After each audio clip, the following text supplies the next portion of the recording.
Tadi ada Yanti, Kade, Afgan Ariel, Hi-Fi, Mama Mama Malini.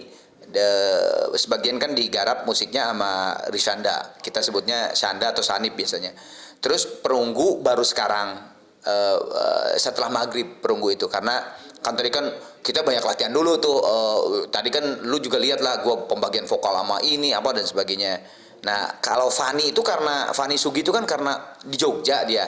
Jadi cuman Fani aja yang kayak latihannya nanti 23 kan kita 24. Di 23 Fani itu baru datang dari Jakarta ke sini gitu. Jadi ya persiapannya insya Allah lancar.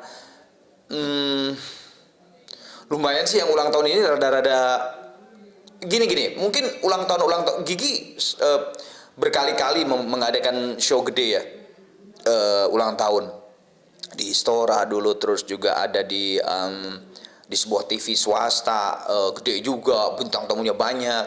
Terus juga pernah di Bandung, pernah juga di Jakarta di sana dengan 15 penyanyi dan sebagainya. Cuman yang dulu itu kayak Gigi tuh lu main sekian jam, lu ulang tahun, siapin konsep, ya udah kita cuma latihan, udah gitu berapa hari sebelumnya latihan, rehearsal, jreng main. Nah ini tuh bener-bener pertama kalinya seluruh personel Gigi megang ini show. Gue hubungannya dengan para sponsor. Hendy udah pasti karena dia manajer, jadi dia yang teknis, yang perhitungan dan sebagainya. Yang hubungan dengan manajer-manajernya si artis-artis yang itu Hendy. Thomas itu megang media sosial, stage juga, kayak visual dan sebagainya. Pujana megang teknis, jadi dia tuh yang kayak sound system apa segala macem. Dibantu dengan tim kita, timnya Gigi. Bener-bener kayak apa ya, bener-bener kayak kerasa banget gitu. Persiapannya tuh kita tuh ini 5 bulan sebelum 24 Agustus. Yang dulu tuh cuman 2 bulan, sebulan setengah gitu. Jadi karena memang ya ini pertama kalinya kita megang, termasuk ya istilahnya promotornya juga kerjasama dengan FHT gitu. Jadi ya emang rada-rada bukan capek, jadi kayak exciting aja gitu. Insya Allah ketika 24 ntar selesai itu kayaknya bahagia banget, karena itu kayak kerja, bukan cuman kayak kemarin-kemarin gue cuman manggung udah gitu jeng udah aja selesai gitu, sukses bla bla bla udah enggak. Kalau ini tuh kayak bener-bener emang dari nol. Itu dari manajemen ketika almarhum Baron meninggal, kita kebingungan ini siapa yang mau megang gitu kan. Tapi memang 2 tahun sebelum Baron meninggal, almarhum Baron itu selalu bawa Hendy kalau misalnya tanda tangan kontrak lah dengan main atau apa dan sebagainya. Jadi kalau misalnya technical meeting selalu bawa ini, Hen temenin gue Hen. Jadi ya gue Bujana sama Thomas tuh ya Hen kayaknya ya udah coba aja dah lu sama lu lah, kan lu kan emang udah terbiasa juga gitu waktu kemarin-kemarin. Nah gara-gara akhirnya manajernya Hendy, akhirnya tuh Hendy tuh dan kita berempat tuh guys udah deh, karena memang gue manajer ya udah sekalian aja Gigi tuh sekarang rumah Gigi tuh ya dipegang sama berempat ini gitu semuanya plus tim kita gitu kan.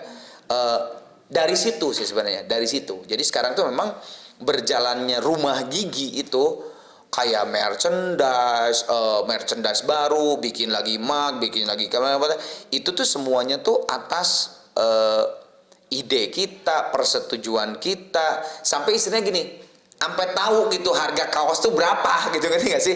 Ini harganya berapa nih, mau dijual berapa, itu sampai tahu. Kalau dulu tuh dengan manajemen yang dulu gitu, nih ada kaos baru Gigi, ya udah harganya berapa sih, jadi kita nggak tahu tuh harganya berapa. Terus nah kalau sekarang tuh 3 bulan kemudian kita akan mengeluarkan merchandise ini, 3 bulan ini desainnya ini gimana gini. Terus tiba-tiba Hendy, guys ini kita ada tabungan, bagaimana kalau kita beliin aset misalnya mobil, box kayak gitu.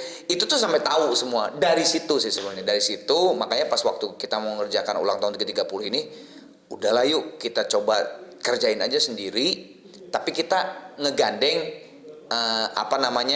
teman yang biasa teknis-teknis yang show gedenya ini, yaitu MHT Live itu gitu. Oke, Kak. Mungkin udah 30 tahun ya. Suka dukanya apa nih, Kak? Kalau suka mah udah nggak usah diomongin lah ya. Suka itu kan apa namanya, banyak teman, terus jadi dikenal orang dan sebagainya.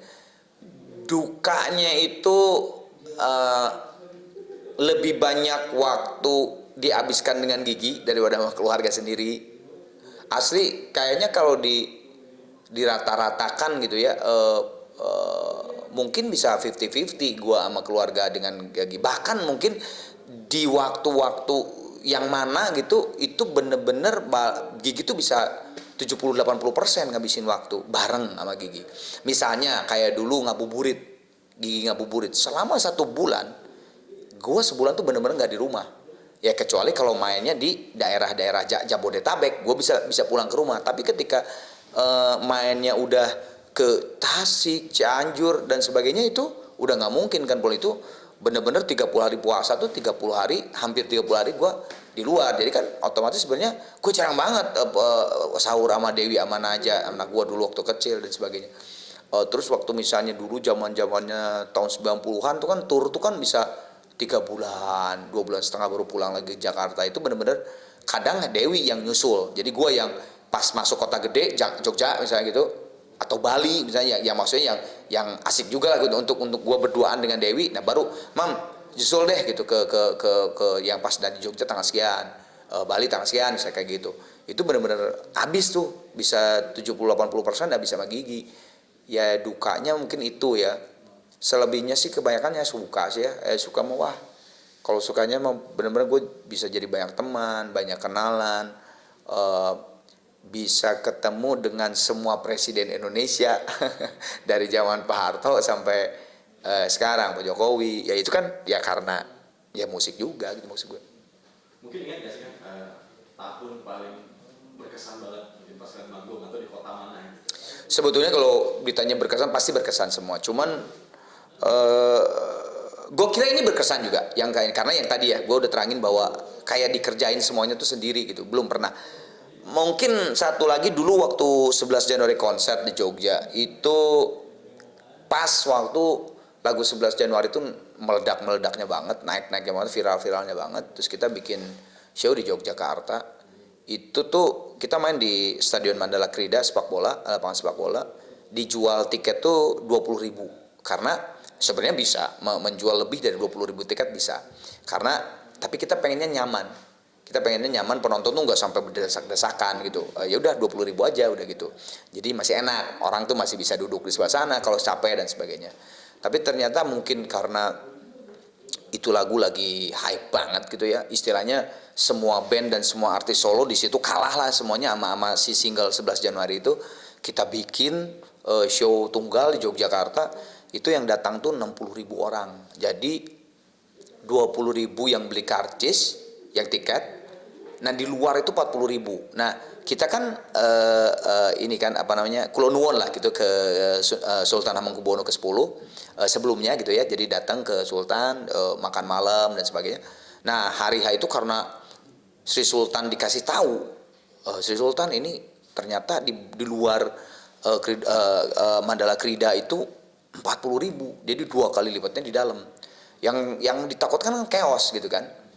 Akhirnya Sri Sultan nelfon ke manajer kita yang dulu untuk ngebukain pintu, untuk ya udah dicairin aja gitu, takutnya itu akhirnya di lagu sekitar lagu ke-6 atau ke-7 lah katanya ya, gue makan di stage gitu kan, akhirnya dibuka pintunya. Tapi kerennya tuh sampai selesai 3 jam juga, sekitar 3 jaman juga show-nya. Alhamdulillah nggak ada chaos, nggak ada berantem, nggak ada ribut. Jadi benar-benar setelah selesai, mereka menikmati ketika Gigi bermain, selesai, udah pulang gitu. Nggak ada sama sekali chaos, nggak ada berantem, nggak ada apa. Buat gue berkesan banget sih itu. Dan kayaknya ya nggak tahu ya, kalau Tuhan memberikan rezeki mungkin bisa aja. Tapi kayaknya mengumpulkan 60.000 penonton gitu, show tunggal Gigi, nggak tahu apakah bisa terjadi lagi atau enggak gitu. Itu ya berkesan buat gue. Oke, kan mungkin 30 tahun nih. Kan biasanya ada apa namanya? Waktu terakhir nih. Mungkin sampai kapan sih akan berkarya terus? Oh, yang semuanya sih insya Allah kalau diberikan umur panjang dan masih juga bisa berkarya, kalau kita sih terus aja berkarya, tidak akan berhenti gitu. apa namanya, dan memang kan kesini juga kita selalu boleh kita pesta, boleh kita mengadakan show, tapi ada sesuatunya yuk gitu. Yaitu sesuatunya kita selalu membuat CSR gitu. Kayak waktu setiap ada lagu Cintailah Mereka, emang itu diciptakan untuk anak-anak yatim. Setiap lagu itu tuh kita, kalau zaman sekarang udah ada Curious gitu kan, Curious itu nampilin Curious, sok silakan mangga, kalau ada yang mau ini, nanti uang yang terkumpul kita salurkan, bekerja sama dengan siapa, salurkan ke rumah singgah, ke rumah-rumah yatim, atau misalnya sekolah-sekolah yang membutuhkan dan sebagainya. Jadi bolehlah kita berkarya terus sampai kapanpun, tapi makin sana ya kita harus ada positifnya juga, apa sih gitu dan sebagainya. Yang kali ini juga ditambah nih, selain nanti insya Allah pas lagu Cintailah Mereka kita akan di LED dan sebagainya, ada Curious lagi. Kita kan tadi kalau lihat lu udah bikin jaket ya, itu jaket itu benar-benar cuma dicetak sedikit, karena buat kita itu cuman giginya sendiri dan para kolaborator yang kita kasih disisakan, tapi sisa itu hanya sedikit dan itu akan dijadikan lelang. Itu lelang si jaket itu, lelangnya itu nanti akan semua uangnya akan dikumpulkan dan kerjasama dengan sebuah badan untuk menyalurkan ke mana-mana.